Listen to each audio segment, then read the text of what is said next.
Morning for Wednesday, November 4th. Penn State off to an 0-2 start with a loss to Ohio State and Indiana. So the goals for this season, the biggest goals, may have already disappeared. Big Ten Championship, college football playoff. But here's the good news. I'm going to give you some good news in a couple of different numbers, all right? The first number is 24.5.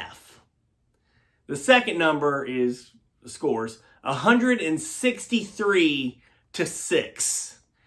That's the score, Penn State versus Maryland, over the last 3 years. 163-6. Penn State has absolutely destroyed and humiliated and embarrassed Maryland in every way the last 3 years. This year, Penn State is favored by 24.5 points. Penn State's going to get a lot better on Saturday, and we're going to start feeling a lot better about this Penn State football team on Saturday. So the bad news is, yes, 0-2 start, frustrating, terribly frustrating loss to Indiana the way that happened, and then everybody expected Penn State to lose to Ohio State. That was not a surprise by any stretch of the imagination. So 0-2, there is some disappointment.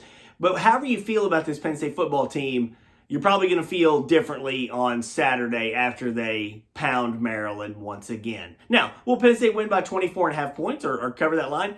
I'm not sure. I think that's a little bit of a big number. But hey, I mean, you're talking 163-6. Maryland has completely wilted and not shown up at all in these games the past 3 years. So, including last year, 59-0. Just absolutely destroyed them. Now, Maryland has Taulia Tagovailoa, the younger brother of Tua. I'm interested to see what he can do at quarterback against a Penn State defense that I think is susceptible to the pass.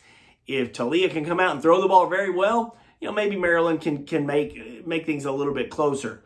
But the point I'm trying to make is history shows that Penn State has destroyed this team. Vegas expects this to be a blowout with a 24.5 point line. And if Penn State does indeed go out and beat the Terps by 4 touchdowns or more, I think that Saturday evening, come Saturday night, we're going to start feeling better about this Penn State team and thinking, okay, hey, they have a chance to run the table now. The bad loss to Indiana, the frustrating loss to Ohio State, all the rest of these games are winnable. The trip to Michigan, Michigan losing to Michigan State is just mind-boggling, really. So it's out there. Will Penn State run the table? Maybe, maybe not. But I think after we see Penn State come out and clobber Maryland on Saturday, at least some fans may start taking a step back from the ledge and feeling a little bit better about this football team. Have a good day, folks.